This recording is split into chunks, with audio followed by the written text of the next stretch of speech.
Welcome to the Socialist Equality Party's online event, Democratic Rights and the Fight Against War. Stop the Repression of Pro-Gaza Protests. My name is Evan Blake. I'm a writer for the World Socialist website and a member of the Socialist Equality Party's National Committee. Our panelists this evening are Joe Kishore, the SEP's candidate for US President, Eric London, a member of the National Committee of the SEP, and Andy Thompson, a leading member of the International Youth and Students for Social Equality. This discussion is being live streamed on X, Instagram, Facebook, and YouTube, as well as on our campaign website. If you'd like to submit a question for our panelists, please leave a comment on any of these feeds or in the Discuss chat on the event page at socialism2024.org/live. We encourage everyone to leave a comment telling us where you're listening to today's event from. With Election Day in the US now less than 2 weeks away, the political situation is highly explosive. The Biden-Harris administration is escalating its proxy war against Russia in Ukraine, while also supporting Israel as it deepens the genocide in Gaza, which is now metastasizing into a region-wide war targeting Lebanon and Iran. Domestically, the Biden administration has overseen massive attacks on democratic rights, in particular on college campuses across the US. Meanwhile, Trump and the Republicans are plotting to carry out a coup should they lose the Electoral College vote in the upcoming elections, and Trump has recently spoken about deploying the military domestically against the enemy within. The threat of a fascist dictatorship in the United States is a very real danger. My first question is for Joe. How would you describe the overall political situation in the United States just 2 weeks before Election Day? And what is the current state of American democracy? Thank you, Evan, and welcome to everyone listening in. I would like to also encourage everyone who is listening in to participate, ask questions, and leave comments and share this stream on social media. I'd like to begin by, in addressing your question, placing the central topic of this meeting, which is the escalation of the attacks on democratic rights on college campuses and the repression of protests against the horrific and ongoing genocide in Gaza in a broader political framework. As you note, it is now 2 weeks, less than 2 weeks before the US presidential elections. And this is an election of extraordinary crisis. It is dominated by two interrelated elements. One, the escalating global war. And second, the deep crisis of democratic forms of rule in the United States.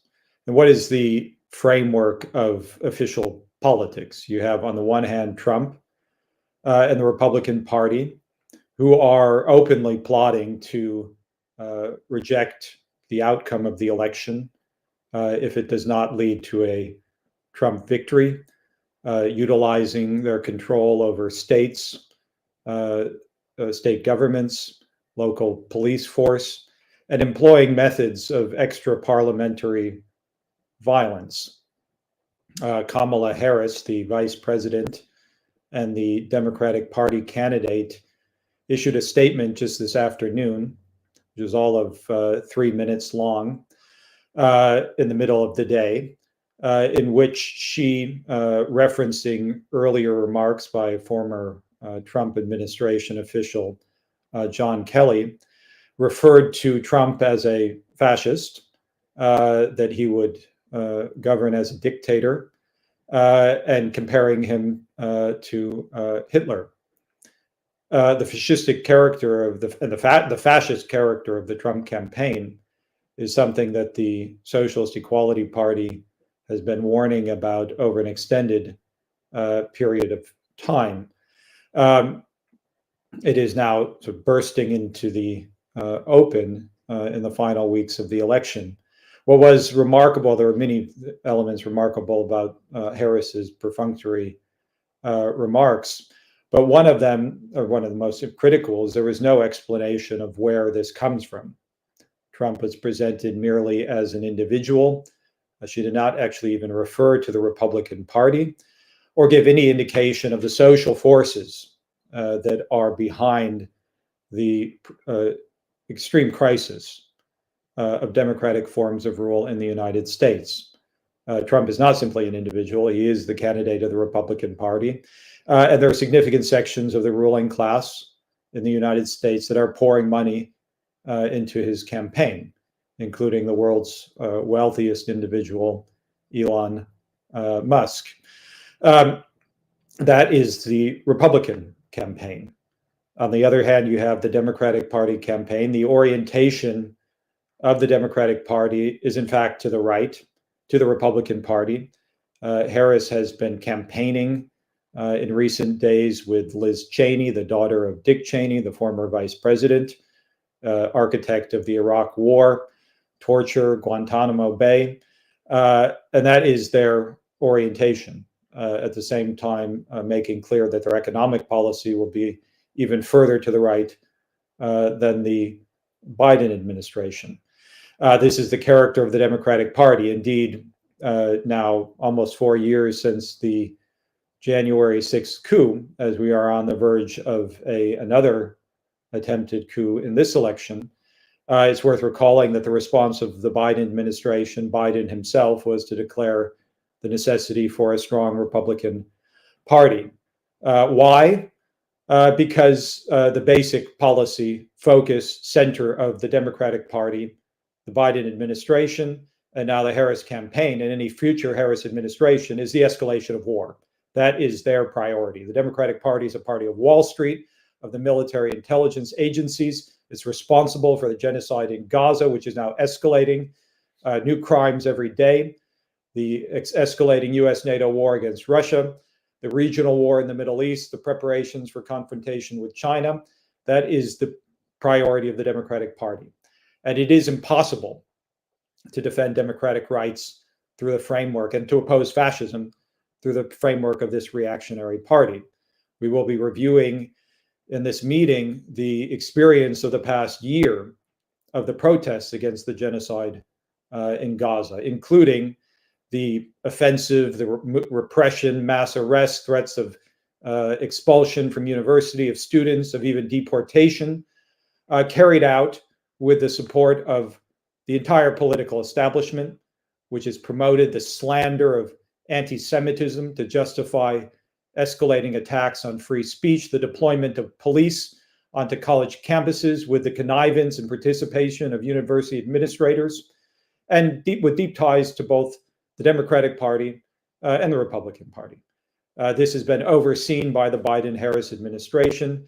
There is, in fact, no commitment to democratic rights, basic democratic rights within any section of the ruling class. The principal concern of the Democratic Party is the growth of opposition from below, that anything might disrupt its war plans. That is its central concern.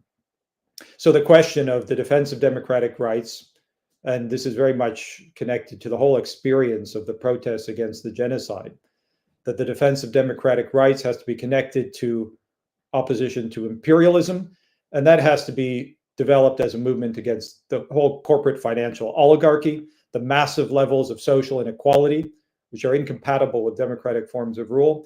And that has to be based in the working class, that the working class is the social force that has to be mobilized against war, in defense of democratic rights, in opposition to the ongoing attacks on students engaged in protests against the genocide, the sort of reign of terror, police state atmosphere on campuses.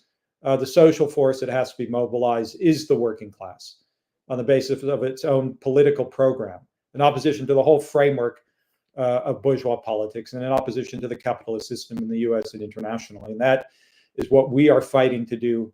The Socialist Equality Party, myself and my running mate, Jerry White, are fighting to do in this election. Well, thank you, Joe, for that very comprehensive response. I think you've touched on many of the themes that will develop over the course of this discussion.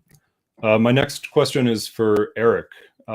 Eric, in today's perspective on the World Socialist website, which focuses on the issue of Trump's coup plotting, you wrote, quote, "If he, Trump, loses the election to Kamala Harris, he is preparing to declare victory on election night, accuse immigrants of massive voter fraud, disrupt the vote by the Electoral College, and block the certification of the vote by Congress on January 6th, 2025, through the combined efforts of Republicans inside the Capitol and fascist thugs outside. The outcome could well be the installation of a fascist president rejected in 3 consecutive elections by the popular vote of the American people as dictator." Eric, can you go into some more detail on each of these steps in Trump's coup plotting? And can you also elaborate on the impact that a Trump presidency or a successful coup would have on American democracy and the democratic rights of the population? Well, if Trump is successful, he's going to establish a military dictatorship. The Constitution will be abolished. Basic democratic rights will be eviscerated. Trump has already said that he plans to either federalize state National Guards or deploy federal soldiers on U.S. soil through the invocation of the Insurrection Act. And so there's little question what will happen, though it remains somewhat difficult to imagine, given the implications if Trump is successful in his efforts to either remain in power through winning the election, which remains a possibility, or through his backup plan, which is a rehash of the events of January 6, 2021, except this time with the benefit of hindsight, the benefit of having had a dress rehearsal, the benefit of having been given so much time by the Democratic Party to operate, to conspire in open, which is effectively what Trump is doing. I mean, there's many phases of this campaign. The first phase is well underway. That phase includes painting a picture of immigrants voting illegally. This, of course, has nothing to do with reality and is bound up with Trump's own fascistic plans to scapegoat immigrants for all of the social ills in society, the ills that are in reality caused by his own funders and backers on Wall Street, but the class from which he himself emerges. This phase is being carried out on a more advanced level than even in 2020 at this time before the election. Then there are 180 lawsuits that have been filed by the Republicans across districts and states in which the Republicans are attempting to disenfranchise thousands, hundreds of thousands of voters, depending on the suit. The next stage, depending on what happens on election day, involves the deployment of poll watchers, they call them. An army is another term that they have used, which will be deployed to both report fraudulent, made-up activity related to undocumented immigrants voting, and also to intimidate voters who don't plan to vote for Trump. The days that follow will be dominated by physical threats of violence against local officials. Ballots being transported to and from various counting locations will likely be under threat. And then in December, it'll be at the state electoral college electors elections, in which the Trump forces will attempt to, either through manipulating governors in states where the Republicans have the governorship or through the state legislatures, the efforts will be made to propose alternate slates of electors. On January 6th, then, the question will be, what will happen? We saw what happened in 2021, and that came within feet of succeeding. It's important to remember, even leaders of the Republican and Democratic parties acknowledged that the efforts to kidnap the entire congressional leadership, as well as the vice president and members of the executive branch, came within seconds or several dozen feet of succeeding. By no means is that result to be guaranteed in the 2025 process, when, as I said, they've had the benefit of practice and ample time to prepare for these events. They don't know which way the soldiers are going to shoot in the months that come. That is a fundamental aspect of this crisis. There is tremendous concern about the loyalty of various National Guard units, of various striker federal divisions like the 82nd Airborne, which have been deployed to situations such as this. So it remains an extremely fluid and dangerous situation We do not know what's going to happen. What we do know is that the Democratic Party did nothing to stop this in January of 2021. Joe Biden got on television and told Trump to speak to the nation as though this somehow would have calmed tensions. The man who was himself involved in orchestrating this coup plot itself. And the Democrats have refused to mobilize the population against the ongoing, and again, in plain view, rollout of Trump's coup attempt 2.0.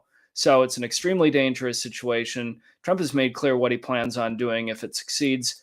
He's got enemies within the country who he plans to attack and eliminate, and that will entail the suppression of the democratic rights of the entire population.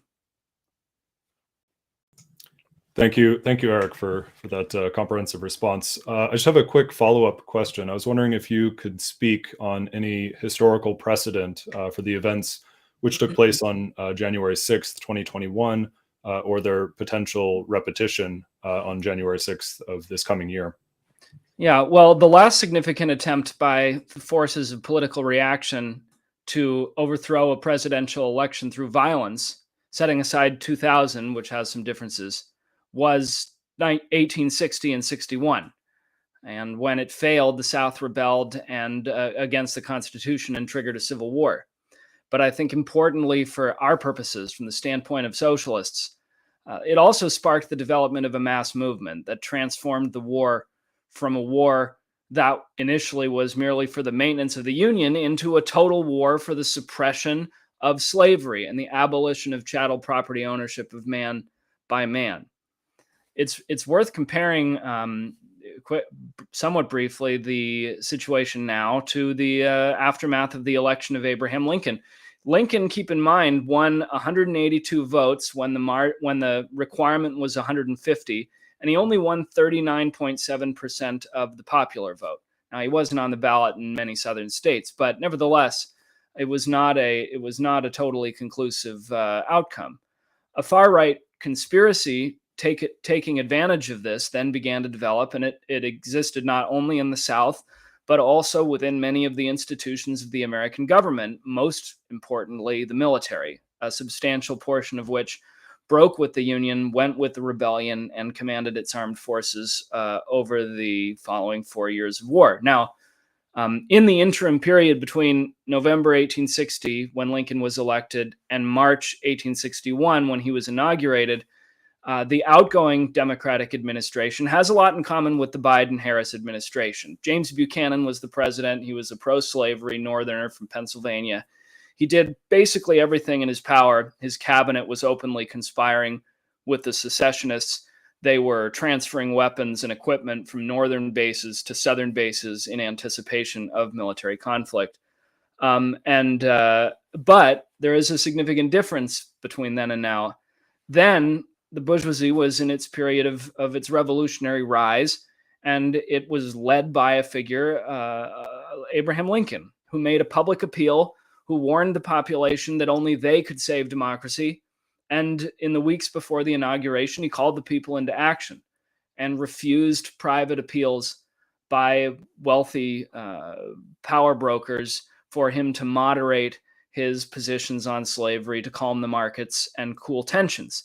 Now, Joe has already explained what Harris and the Democratic Party have done, tramping about the country with arm in arm with the Cheney family and making no appeal. And in fact, they're hostile to making any appeal to the democratic aspirations of the population for fear of what that will conjure up, for fear that it will conjure up opposition to the imperialist wars and to social inequality more broadly. But the key point in this is this, regardless of how exactly events of the coming weeks and months play out. Yes, the Democrats and Republicans are going to win tens of millions of votes. We're barred by all these absurd regulations from being able to campaign on their level. But political events are changing minds. And during the Civil War, the views of masses of people who didn't initially favor immediate abolition were profoundly and revolutionarily transformed by events. People came to understand that all of the decades of compromise with the ruling establishment were totally bankrupt, And they came to the conclusion that the only way to restrict the influence of political reaction, just like today, is to crush it, not to settle for reforms, not to trust in the DSA types who say one can pressure the Democrats into changing for the better. I mean, no, the conclusion that has to be drawn is what's required is a mass mobilization of the working class against the source of the reaction, and that's the capitalist system and imperialist war. That's what the coming weeks and months are going to prove. Well, they'll prove that's not inevitable. We'll be able to prove that if we fight to build the party. And if we fight for the socialist perspective on the election. That's what the Socialist Equality Party has done. That's what the Kishore White campaign has been doing. Yes, I mean, just to conclude, there's no faction of the ruling class that's going to lead the defense of democratic rights. There's no Abraham Lincoln today. That much is clear. The struggle has to be led by the working class in the US, internationally, and that's got to be a struggle against the capitalist system. Well, thank you, Eric. I think these historical points are really critical, and we'll return to these later on in the discussion. But I think this contrast that you've highlighted, which Joe also referred to, between the character of the American bourgeoisie during its revolutionary period and today is incredibly stark, and I think it's really been demonstrated quite sharply over the course of the past year, in particular, with the just massive repression which has taken place against protests against the Gaza genocide. And I think it's it's important to stress that Trump and the threat of fascism have not emerged overnight or in a political vacuum, but under conditions, as you and Joe indicated, of really decades of political reaction, unending war, ever rising social inequality, and the Democratic Party has been playing as carried out these same policies of war. Obama was the first president to be continuously at war for 2 terms, and I think the Biden administration has just carried out these monstrous crimes and really initiated World War III. And I think in order to prosecute these imperialist wars abroad, they've carried out this ruthless assault on democratic rights at home, and in particular through the suppression of the protests, pro-Gaza protests and encampments on college campuses. And Andy, I was wondering if you could describe what has happened at colleges in the U.S. And also internationally over the past year, and what are the conditions now facing students during this school year? Yeah, thanks, Evan. Well, I mean, I think we go back to the last October. I mean, there's some, I think, sense that people are very stunned at how is it a year can go by where a genocide is being carried out on a massive scale against the Palestinians, and it's allowed to continue. I think what we have seen is since the genocide began is, I mean, really immense bravery and courage from millions of people throughout the world, willing to state their opposition, to protest, to fight against genocide, to fight against imperialism and war. In no way is what's being carried out have any popular mandate or any support in the population. Rather, I mean, the events have, I think, caused huge layers of people to become radicalized, really despise. Both the Republicans and the Democratic administration of Biden and now Harris. The protests really have galvanized millions against imperialism. And what they've been met by repeatedly, again and again on the campuses, is state repression. When the demonstrations on the campuses last year began, famously the encampments and other rallies that propped up. Many of them were taken down. Both.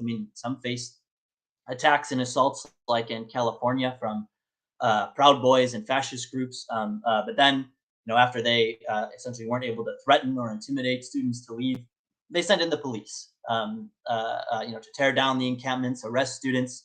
We had the scenes in Colombia, the occupation of the buildings there, where students were dragged out, arrested. You have the continuation of this now into this new semester, and it really escalation of the suppression of rights. The campuses, now that they're in opening this year, essentially every major university has passed new rules and regulations for the campuses to suppress protests and demonstrations, to prevent students from exercising their rights, and explicitly from expressing anti-war views, views that are opposed to the state of Israel. And there, basically, rules have been put in place to create the most strict possibilities for organizing a demonstration. They have to be in certain locations that are essentially isolated from the rest of the campus, very limited in scope, if they're even granted at all. And if students go outside this, then they'll mobilize the campus police or other repressions. Not just, in more ways than just students being arrested. Universities are attempting to clamp down. There's really an attempt to create an environment of intimidation and threats against students. There was the case of Mamadou Tall, an international student who was threatened with deportation for his opposition to the genocide in Gaza and his support for Palestine. At campuses like the University of Michigan, California, and other schools. Again, students have been arrested. Members of our own movement at the University of Michigan, and campaigning for an event for this campaign at a meeting where Joe was going to speak on the campus. Our members and campaigners were issued citations and banned from the campus in order to prevent socialist anti-war views from being expressed. Now, some of these have been overturned. Mohamedou has not been deported. Our campaigners have successfully appealed their ban from the campus. But the intention of this is to threaten and intimidate any of those who express opinions counter to that of the imperialist drive to war, counter to the interest of really ethnic cleansing of Palestinians in Gaza. And this has gone far beyond just students. There have been many professors who have been fired, removed from their positions. One of our IYSSC members recently interviewed Maura Finkelstein, the first tenured professor to be fired for her pro-Palestinian views. I strongly encourage everyone to read our interview, an article with Professor Finkelstein. I think it's very powerful. In it, she very explicitly makes the case that one of the sort of slanders and lies that have been leveled against protesters is that they're anti-Semitic. Finkelstein, who's a Jewish professor, very powerfully states that the accusation that anti-Zionism is anti-Semitism is a lie, and it is intentionally a lie in order to silence those from speaking out. So this is the conditions that really are underway on the campuses, and the obstacles that students face. Although I think it's very clear, as young people are not willing to really lie down and go along with this. They face immense challenges and obstacles. Certainly there is an attempt to repress them very clearly. But again, there's an immense bravery that I think has been expressed. Although I think what I'll conclude for now in saying is that while there has been this bravery, this really committed fight by many students, what needs to be clarified is, how can we win? How can the demonstrations be successful? The administrations of universities and the calls to divest from investments in Israel, which are legitimate, the universities are not going to change their minds. The Democratic Party is not going to be swung in one over to a support for Palestinians. This is not something that can be achieved. These are not people who can be persuaded. But there is a force that can defend students' democratic rights and can build a movement against war that can stop the genocide in Gaza. And that's the working class. It is the powerful revolutionary force in society. Students have to make a theoretical political turn to socialism, to socialist politics in the working class, to shut down major industries that are sending shipments to fund the Israeli genocide, that are also funding the war against Russia and Ukraine. Very powerfully, there was a strike action taken by dock workers in Greece to deny ammunition shipments going to Israel. This is a very powerful movement. And this is what students have to be oriented to. Go out to workers, talk to workers about the conditions that they're facing. They're struggling against inflation, against inequality. They are seeing the effects of the massive expenditure on war on their own living standards. The students have to understand that this is their great ally, and their great weapon is mobilizing the working class against war. And this is really the force that we have to turn out to. Thank you, Andy. I think that was a very good summary of the experiences of the student protests over the past year, and really the central issues that are confronting students. And I would just say, I think the Socialist Equality Party's campaign, Joe and Jerry White have continuously spoken out in defense of students, issued multiple statements denouncing the attacks on democratic rights and the really brutal police assaults which have taken place across the country. And I think really emphasize this final point that Andy was making, that really the way forward for students in their really, what has been a courageous struggle against the genocide is to turn to the working class and to fight, to mobilize the only social force which is capable of putting an end to imperialist war. I'd want to really encourage all of our viewers today to follow our campaign, follow the Socialist Equality Party, and join this fight. And really the way that you can stay connected with this campaign is by subscribing to our newsletter and text message list. We're sending updates almost every day, writing statements continuously. And as Eric outlined on Joe, the political situation is rapidly intensifying. And we will continue to communicate with you and send you updates on the latest global developments, as well as the domestic situation in the US. If you're watching this on social media, make sure to go to socialism2024.org/updates to sign up for our newsletter. And once you sign up, be sure to check your inbox, confirm your email so that you will receive the newsletters, and you might need to check your spam folder if you don't see it. So again, I urge everyone watching today, sign up by going to socialism2024.org/updates and fill out the form to stay connected with our campaign.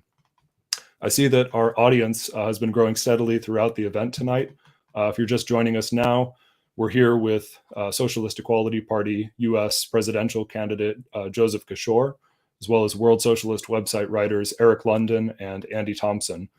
And we're discussing the bipartisan attacks on democratic rights and the political crisis in the United States on the eve of the elections.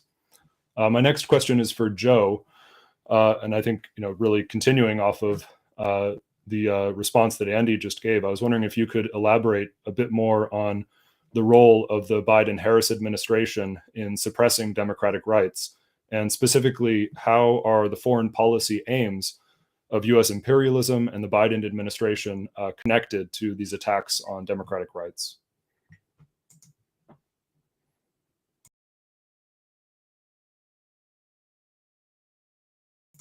Joe, I'm sorry, you're unmuted, or sorry, you're muted. Sorry. Well, yes, obviously the Biden-Harris administration has been directly involved, the Democratic Party, state governments throughout the past year in promoting the vicious lies and mobilizing the police. It should be noted that, well, I think that what you're raising about the connection between war and the attack on democratic rights is very critical.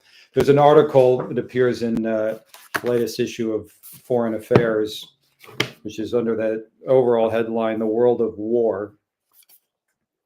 And the initial article is "The Return of Total War" by Mara Karlin, who's a member of the Brookings Institution, which is aligned with the Democratic Party. It has the there's a number of significant statements, but I wanted to cite this in relationship to the themes that we're reviewing this evening. It writes, quote, "In both Ukraine and the Middle East, what has become clear is that the relatively narrow scope that defined war during the post-9/11 era," and the narrow scope, she's referring to the wars in Iraq, Afghanistan, the destruction of Iraqi society, but this is narrow. Right, so the narrow scope to define war during the post 9/11 era has dramatically widened. An era of limited war has ended. An era of comprehensive conflict has begun. Indeed, what the world is witnessing today is akin to what theorists in the past have called total war, in which combatants draw on vast resources, mobilize their societies, prioritize warfare over all other state activities, attack a broad variety of targets, and reshape their economies and those of other countries. Was this mobilize vast resources, prioritize warfare over all state activities? Well, that's the reality of the developing global war, in which everything is to be subordinate to war. And the genocide in Gaza has to be seen in that context. And this is one of the really fundamental issues or deficiencies of the protests against the genocide, and it's connected to the politics of the organizations around the Democratic Party who have led them, that the genocide has been separated from the broader war of which it's a component part. And it's now very clear that as the Israel prepares, and this will happen according to Netanyahu before the elections even happen in the next 2 weeks, strikes against Iran, coordinated with the Biden administration. The genocide is developing into a regional war. The bombings, horrific bombings and violations of international law, outright criminality against Lebanon, and now the genocide is in Palestine itself, taking horrific forms in northern Gaza. But this is part of a global war. And again, that has been the central priority of the Biden-Harris administration, the Democratic Party. And it is a policy of the entire ruling class, both of its parties. It's worth noting that in the course of the US-NATO war against Russia in Ukraine, which has been beginning in early 2022, the basic priority of the Biden administration before the beginning of the genocide a year ago, that the U.S. government, U.S. imperialism, has promoted a right-wing fascistic government in Ukraine, which now operates on the basis of martial law, canceling elections, arresting opponents of the war within Ukraine itself, including our comrade Bogdan Siratuk of the Young Guard, both Bolshevik Leninists, who's been now in prison on Friday. Will mark 6 months since the imprisonment of Bogdan, but allied with far-right forces, the Ukrainian government, outright Nazis. This is a supposed war for democracy. So the connection between war and the attack on democratic rights within the United States, it can't be separated. I mean, the diversion of resources, $1 trillion spent on war, and they're now preparing for a global war. Are they in the initial stages? George Will had a column in the Washington Post earlier this week in which he said what the Socialist Equality Party and the World Socialist website have been saying for some time now, many months, that we are in fact in the initial phases of the global war. He referred to the Third World War has begun. This is dominating, in fact, the elections, all of American politics. It's not being discussed. We're not informing the American people about their plans for the escalation, the war against Iran, what they're planning for the escalation of the war against Russia, how many millions of people they're prepared to sacrifice in these wars, the question of the draft, which is being discussed behind the scenes. But historically, and I think this is a very important theme, historically, the war has always been bound up with the attack on democratic rights. The two are very inextricably connected. The subordination of society to war. Currently, the Biden-Harris administration is working with the trade union apparatus to suppress strikes. Most recently, the effort to shut down the Boeing strike, Workers are in fact voting today on a contract that the trade union apparatus is seeking to ram through after the intervention of the Biden administration to shut down that strike. They shut down the dock workers' strike. They're using the apparatus to suppress the class struggle. And the war consideration is a top on the priority of the ruling class. But that will become more and more, to the extent that they're not able to restrain it through the operations of the trade unions, the utilization of force, the subordination of the working class to war. When Trump talks about the enemy within, what does he mean? He means the working class. That is the target. So I think it's very critical to understand the relationship, and it stresses the basic point, or underscores the basic point, which is that the social force that has to be mobilized against the war and in defense of democratic rights is the working class. So this has been the experience of the past 4 years, the Biden-Harris administration. I mean, its claims to be defending democracy are a fraud. It's participated in the attack on democratic rights. One should also reference the persecution under both Democrats and Republicans of Julian Assange, the attack on free speech, on the freedom of the press.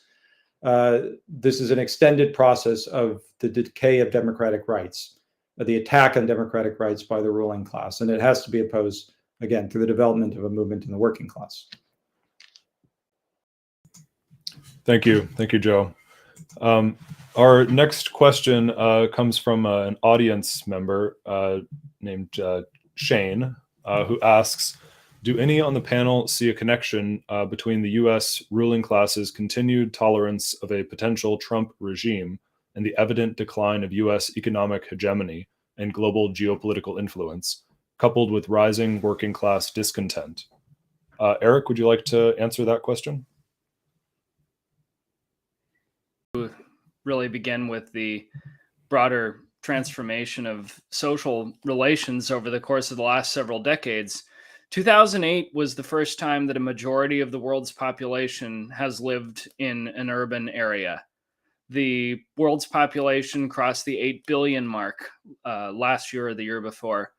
This is a working class which is more interconnected through the globalized process of production than ever before, more in connection through social media and the internet than with its brothers and sisters, regardless of language barrier or ethnic or religious background, than ever before in human history.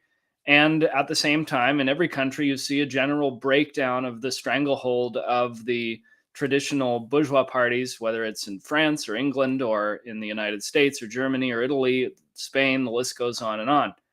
And certainly the ruling class views in this, as they always are concerned with, the existential threat to the stability of the capitalist system.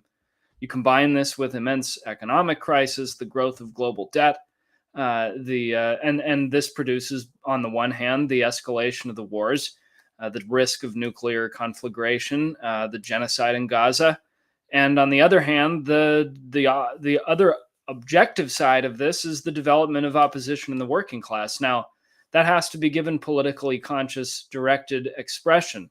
The lessons of the history of the struggle of the working class have to be imbued. The lessons of the Russian Revolution, the fight of Trotsky against the Stalinist degeneration, socialism in one country, etc., have to really be internalized and understood. And so, who is the great threat here?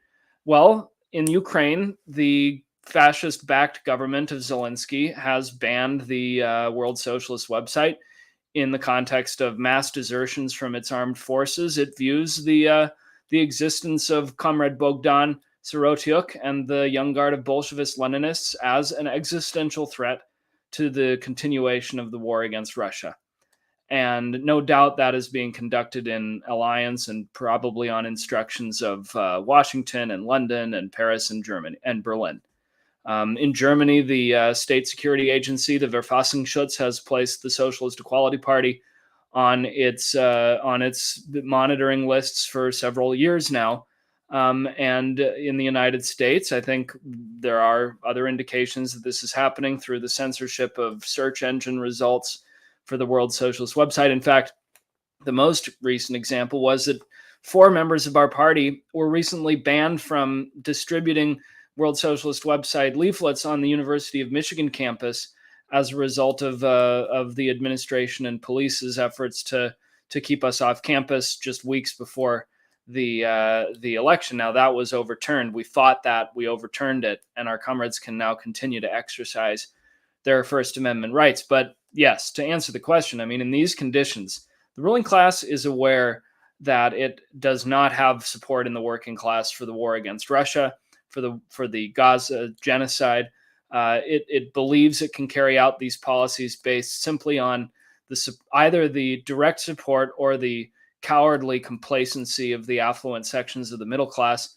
But very much the crosshairs are on the revolutionary, are on the Socialist Equality Party in the United States. And more broadly, as Joe has mentioned, the attack on Julian Assange being just one of many examples. The arrest of journalists in Israel their assassination in the case of so many of them is yet another example. But the only reaction to this is to understand sensibly that the theory of permanent revolution means that the defense of basic democratic rights is entrusted to the working class. That's the lesson that has to be drawn. And in this country, in the context of this election, what's so important is, and why it's so correct that the Socialist Equality Party is not given in to this effort to intimidate under the auspices of the lesser of two evil left-wing opponents of war to vote for the Harris campaign. No, we're not accepting that. We're blazing a new trail, a trail for the independent mobilization of the working class, to educate people and to inculcate in workers a sense that they have the power to stop the war, to end the exploitation, to reverse decades of social counter-revolution and the massive skyrocketing of social inequality. But that's got to, again, that requires socialist political leadership. And that's the point that we're making to all of you who are listening today. We want you to join the Socialist Equality Party. We want you to vote for comrades Joe and Jerry if they're on the ballot in your state, or to write them in if they're not. But make the decision to join us in this fight. These are not abstractions. The images that you see every day coming out of Gaza, the danger of nuclear war, these are real issues. And there's nothing inevitable about how events of the coming weeks and months and years will end up. But we're imploring you, if you agree with what is being said here, you need to get off the sidelines and join this fight. Become a revolutionary and make the decision to join the Socialist Equality Party. Thank you, Eric. I think this issue that you were just raising, really the need to join the Socialist Equality Party and to build a revolutionary leadership, is really the central question confronting workers and young people across the U.S. and internationally to join the ICFI.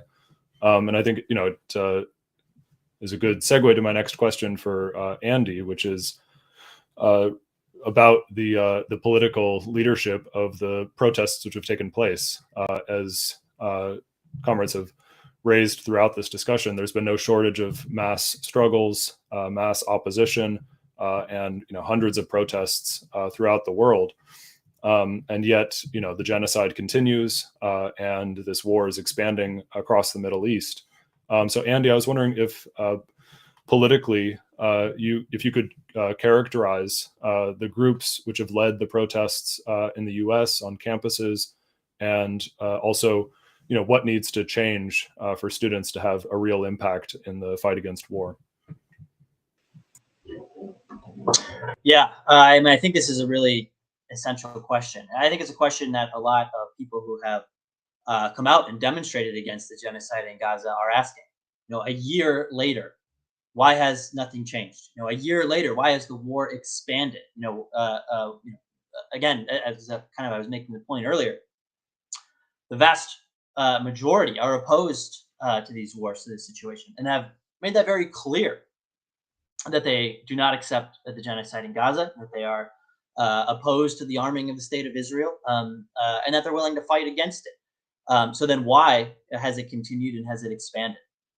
What is the orientation of the sort of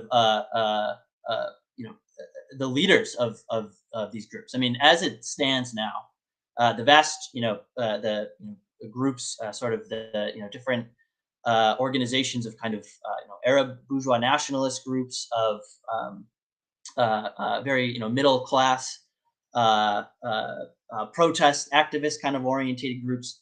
Their kind of general strategy seems to be, if we just are out long enough and shout loud enough, the people in power will realize it's unpopular and get nervous and change their minds. I mean, this has been proven to be clearly totally bankrupt, totally bogus, and which has led to a disaster, led to the expansion of the war.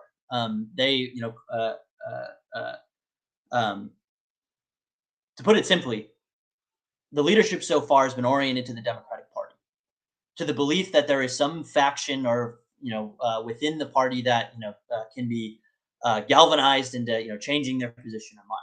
This just is simply not the case. There is no constituency in either of these parties that is anti-war. On the contrary, they're willing to put in every measure, including police violence, repression. I mean, there's a discussion underway of mobilizing the National Guard, and this has happened before. I mean, in the Vietnam War protests, the National Guard was mobilized against students at Kent State who were shot down, gunned down, killed on their campus. I mean, this is what the ruling class is prepared to do. So yes, I mean, we have to break with this kind of political orientation, break with this kind of politics. There is, I think, a very real section, of that. No, let me put it this way, and it's sort of the point I was making at the end of my contribution earlier. The ally of students in this fight is the working class. It's the powerful force in society that can shut down the entire economy. I mean, everything that is produced in the entire world is produced by workers. From both the computers and phones that we're using on this meeting, to the bombs and guns that are used against the Palestinians. Dock workers can refuse to handle shipments. Endless possibilities exist if the working class is mobilized. But to do this requires a theoretical turn and a break, from all other kinds of, petty bourgeois, middle class protest politics, and ultimately break with the Democratic Party. I mean, there was a little bit of discussion earlier on the question of the lesser of two evils. I mean, this is something that we've been told again and again, that and is again being promoted, now to prevent Trump from coming to power again. We have to vote for Harris even if we don't like it, or at least Harris won't be as bad as Trump. Well, when the Democratic Party is carrying out a genocide, is carrying out a program of trying to eradicate all Palestinians from the entire region, is this to be taken as a lesser of two evils? No, there has to be a break with this. There has to be a fight, really unequivocally, for socialism. I mean, this is the only politics that can change the situation, and importantly, a fight for socialism in the working class. Again, a theoretical political turn to Marxism, to Trotskyist politics, against all forms of, pseudo left ideology that in one way or another says, we have to back the Democratic Party. That's what's being, promoted and so far has existed, and sort of been in the leadership of the protests. So no, it's high time students break with this. Reject any kind of appeals to the ruling class, and instead turn to the revolutionary force in society. Again, that's the working class.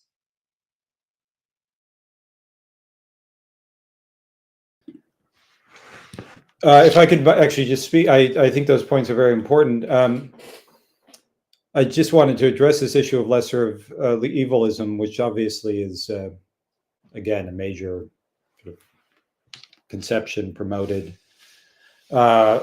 within the media, the Democratic Party, those around the Democratic Party. I think there's a couple issues in particular. First is what Andy was stressing. This is a party, an administration, the candidate, who have been personally involved in directing, overseeing, financing, justifying the genocide in Gaza, which has killed now something on the order of 200,000 people, one of the great crimes of the modern period. And it's part of an escalating global war, the danger of nuclear war, to speak about a lesser evil. I mean, and to argue that, oh, well, the task is to vote for this government of party of criminals, warmongers, has to be rejected. And they're not going to shift their policy, which I want to come back to. The other element is, and you see this argument often advanced, well, whatever the character of the Democratic Party, Harris, Trump represents a real danger, the danger of fascism, dictatorship. The Socialist Equality Party certainly is not downplay the significance and danger represented by Trump and his movement. Indeed, we have exposed and analyzed and fought to develop an understanding among workers and young people about this over an extended period of time, while the Democratic Party was basically silent and covering up the character of this movement, presenting Trump not as a fascist, but as weird, as the line was from Harris and Walz during the course of this election, covering up the danger. But the idea that one can impose, as we've been stressing today, the growth of fascism, the danger of dictatorship, by supporting a party of war, Wall Street, the military intelligence agency, is fundamentally bankrupt. And if a Harris administration were to come to power, it would in fact serve to strengthen the right. The orientation of any Harris administration would be to accommodate the Republican Party and its reactionary policies, anti-working class policies would only create more fodder for Trump to exploit. And the fact that 4 years after the coup and under conditions where Trump is plotting and encouraging a genuine fascist movement, that he could win or is in fact going to win tens of millions of votes. This is not because there are tens of millions of people who want a dictatorship in the United States. It's a condemnation of the politics of the Democratic Party.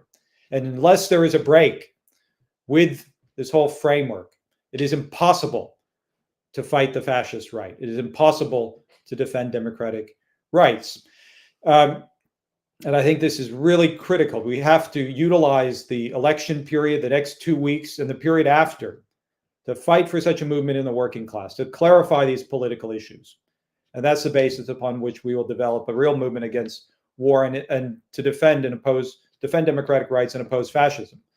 I just want to make one other point, which is, the experience of the genocide really has to be something that's just worked through by young people who've been involved in these protests, as Andy was indicating. Political conclusions have to be drawn about what type of movement has to be built. And all the appeals to the Democratic Party, to the criminals, war criminals, to stop their war crimes fall on deaf ears. Strutsky said one might as well pray for rain. And a different type of politics has to be developed. And I think they're also developing an understanding of the role of forces as the Green Party. Jill Stein recently said that her aim in her election campaign was to hold their feet to the fire, that somehow through just a vote for Stein, that would force the Democrats to recognize, by having their feet held to the fire, that they've pursued a wrong policy and their policy has to change. No, that is a bankrupt perspective. It is indeed worth noting that just a couple of days ago, Baerbock, the German foreign minister, who's a member of the Green Party, issued a vicious support for the targeting of civilians in the genocide in Gaza, directly justified Israel's attack on civilian buildings. This is the Green Party in Germany. It's a logic of a certain politics which doesn't oppose the war, oppose the genocide at its roots, which is capitalism. And sorry, the final point I just want to stress that we just published a report from David North, the national chairman of the Socialist Equality Party, the chairman of the editorial board of the World Socialist website, a speech delivered at the Frankfurt Book Fair. It was just published on the World Socialist website this morning, and there's a video now. I would encourage everyone to go and watch that, wsws.org. And he makes a basic point that in the basic problem in the protests, and again, this is bound up with the politics of those who are leading them, but also deficiencies in those who've been involved, is a political and historical perspective, an understanding of what there's immense moral outrage justified over this crime, over the horrors that we watch every day. But moral outrage isn't sufficient. One has to have a political and historical understanding. Out of what does war arise?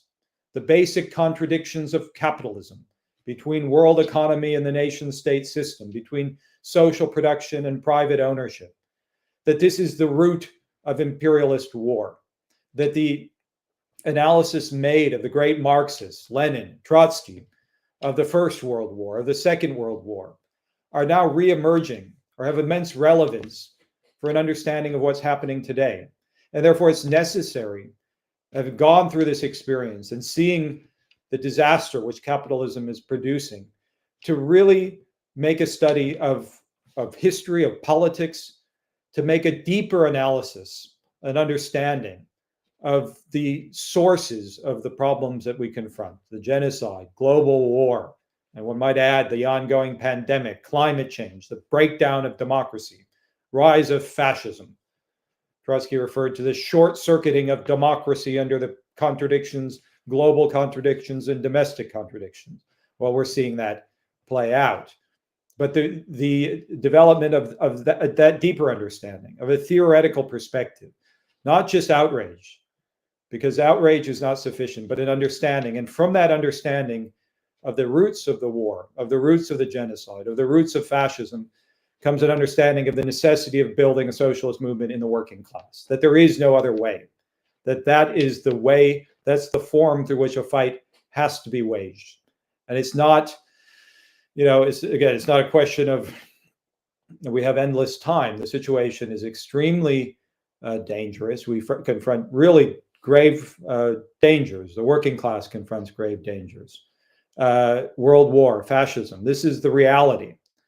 And a socialist movement has to be built in the United States and around the world, because there's also no national solution to the problems we confront. So I would again encourage and emphasize the point made by Eric. Join this party. Make the decision to become involved. We want your vote. Vote for us wherever you can, or on the ballot. Write in. Vote Socialist Equality Party, Joseph Kishore and Jerry White for president. But the basic question, build this movement. Join the SEP. Join the IYSSE. Build the IYSSE on campuses among young people. And make the decision to take up this fight for socialism, because we are confronted, as Luxemburg said, socialism or barbarism.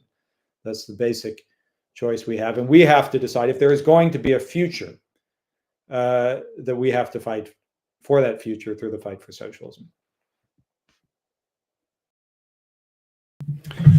Well, thank you, Joe. I think those, and also Andy, I think both of those responses were very important and raised a number of really critical issues for young people and for workers who are entering into struggle against war and against capitalism.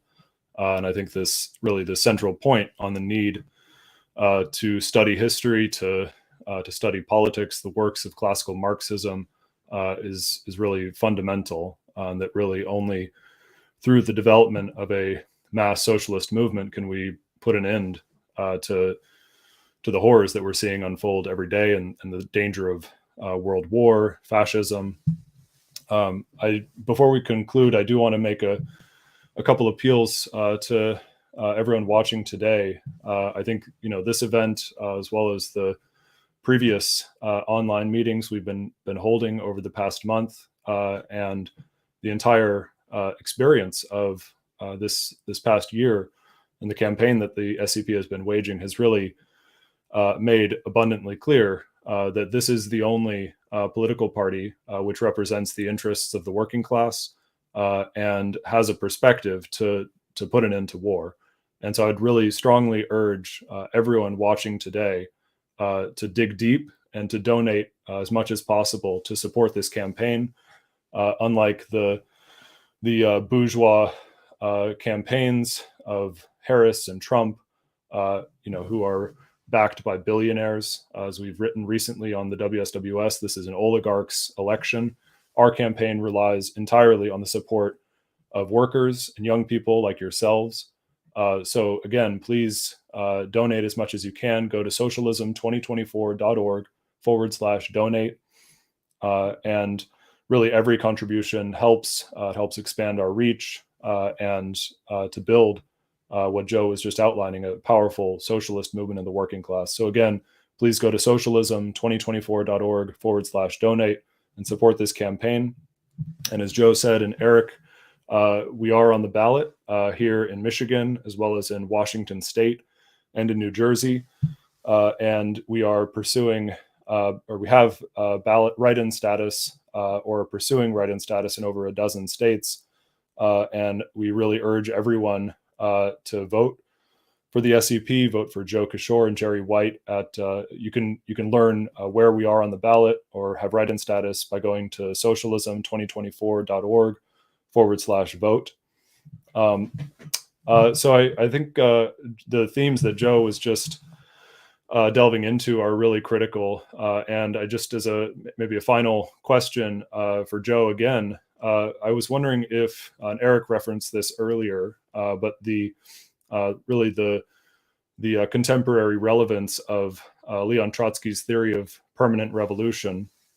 And I was wondering if you could maybe speak about this theory, its basic tenets, and really why it is that really the only way to defend and expand democratic rights today is through world socialist revolution. And maybe if you could speak to how how the SEP campaign has fought for this perspective, and I guess any other issues that you want to raise in summing up this meeting, as we're now less than 2 weeks from the elections. Well, in a recent discussion on Trotsky, Comrade North made the point that it's not just a question of the relevance of Trotsky's writings, but that in fact it is impossible to really have any understanding of the present situation without an understanding of Trotsky's analysis, which is bound up with the whole history of the socialist movement in the 20th century. That point was made in particular in relationship to an understanding of fascism, what it is, what its social political function is. It's not a place where we can discuss this in greater detail, but Trotsky's writings on Germany retain enormous relevance, are really essential in understanding these political questions, of course, changing what needs to be changed in the present situation. But the theory of permanent revolution is a vast subject. It emerged originally in an analysis of the development of the socialist revolution in underdeveloped countries, or the development of the revolution in underdeveloped countries. And the essential point that Trotsky stressed in relationship initially to the developments in Russia was that the bourgeoisie was incapable of carrying out the democratic task traditionally associated with bourgeois revolutions, like was had in the United States, the first bourgeois revolution, and then the second, the U.S. Civil War, which Eric referred to, but that in underdeveloped countries, due to the character of the bourgeoisie, its dependence upon imperialism, its relationship to the landed aristocracy, that it was incapable, and its fear of the working class, which was already developing as a powerful social force. I'm speaking in particular of Russia.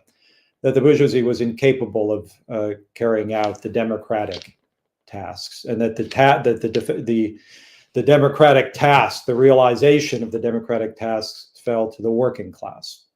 And the working class, in fighting for power, could not restrain itself to simply the democratic bourgeois revolution. It would be compelled necessarily to carry out socialist measures. And that was just the theory of permanent revolution. I'll get to the second element shortly, but I think it's very important in relationship to the present situation, because one can say that all basic questions of democracy, the defense of democracy, is bound up with the mobilization of the working class. There is no faction of the capitalist class that has any commitment. And the idea that one could defend democratic rights and, in fact, develop an enormous expansion of democracy, except through a frontal attack on the wealth of the capitalist oligarchs. You have a tiny layer of the population which controls vast wealth, and connected to that vast wealth controls the gigantic corporations, then the banks, firms like BlackRock with $11.5 trillion in assets, or JP Morgan Chase, and these gigantic companies, which are controlled by a tiny layer of the population. You can't defend democracy. I mean, it is incompatible with such levels of social inequality. And so it's dependent upon the working class, all basic democratic questions, and nothing is settled in the United States. So the defense of democracy, and this, of course, is not just a question of the United States, these are present in every country, is inseparable from the development of a movement in the working class. The second, or critical, central element to the theory of permanent revolution, bound up with the first, was that the development of the revolution is global in character. This was developed again in relationship to the analysis of the dynamic of the revolution in Russia initially, that it had to be seen, and this is one of Trotsky's great theoretical political insights, not as a national revolution, but as a component part of a global revolution. And whereas capitalism may have not, or the development of the productive forces may have not reached such a point within Russia to allow for the full development of socialism, the development of capitalism on a global scale meant that the task of socialist revolution was not just ripe, it was overripe. And that was expressed above all in the eruption of imperialist war. The First World War in 1914, and then the Second World War in 1939. And the perspective, the theory of permanent revolution, was the strategy of world socialist revolution, that none of the problems confronting workers in any society could be addressed on a national scale. The working class itself is an international class, united in the process of production. Again, this point was made in the report at Frankfurt Books Fair, and I would again encourage everyone to watch that. But if you consider any commodity, it is the product of a global division of labor, often involving millions of workers all over the world, from the production of raw materials to the manufacturing of technological commodities, cell phones, cameras, computers, automobiles. There is no such thing as actually a national product. Everything is the product of a global division of labor. We live in a global economy. The basic source of war is the conflict between a global economy and the nation-state system, as rival capitalist class compete over resources. What's in the Middle East that has been connected to the US imperialism support for Israel over an extended period of time? Oil, natural gas, control over the Middle East, and now it's going to be focused on the escalation of the war against Iran, is bound up, therefore, with control over the world economy, is bound up with the conflict with Russia, the conflict with China. I referred to this essay in the Foreign Affairs. Their central focus is the coming war with China. When they're talking about total war, that's what they're speaking about.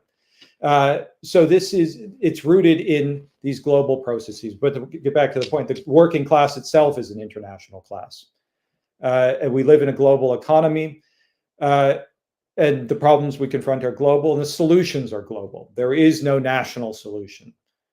and in terms of how we are fighting for this in the working class and through our campaign, I mean, how does one oppose the nationalist poison of Trump, or for that matter, the efforts of the Democratic Party to divide workers along racial lines? It is through the fight for an understanding, to make conscious within the working class an understanding of itself as a part of an international class, and that the counter force to imperialist war is the development of a working class movement, socialist revolution on a world scale. And the working class is an enormously powerful social force.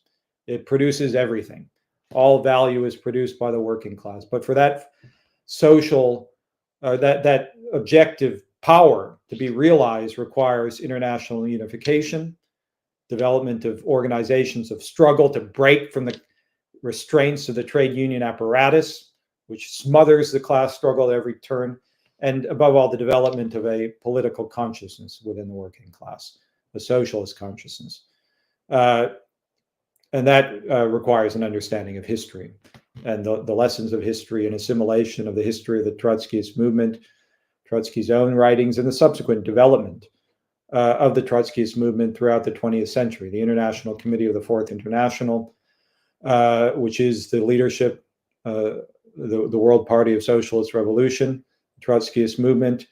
It is fighting to build this leadership in the working class all over the world. And that is the basic task, in the sense of our election campaign as well.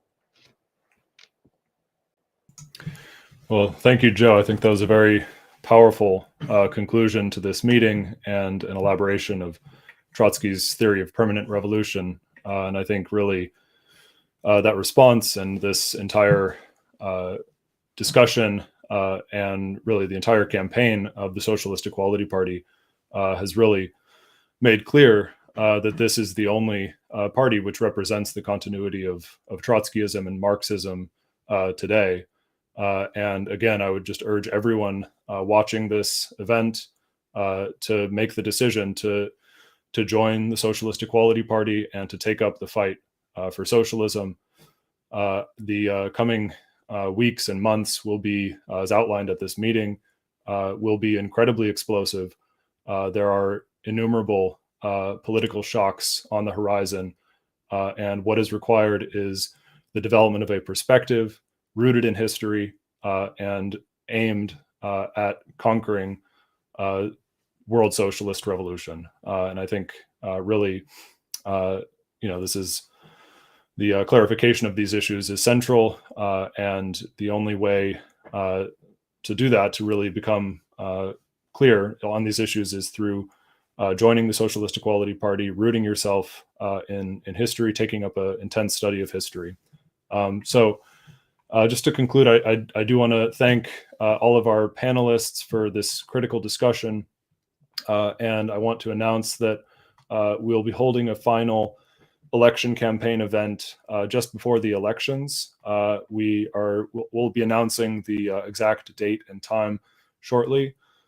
So to everyone watching today, be sure to subscribe to our campaign newsletter and follow Joe's accounts on social media, as well as those of Jerry White, our vice presidential candidate, to stay attuned for updates. And finally, I want to urge everyone watching tonight's event to share the recording of this discussion with your coworkers, your family and friends, and invite them to the final campaign event. And also for everyone watching, again, to donate to this campaign, support the genuine socialist campaign in the 2024 US elections by going to socialism2024.org/donate. This URL here is to sign up for our newsletter. With that, we'll conclude. So thank you very much, everyone, for attending tonight's meeting.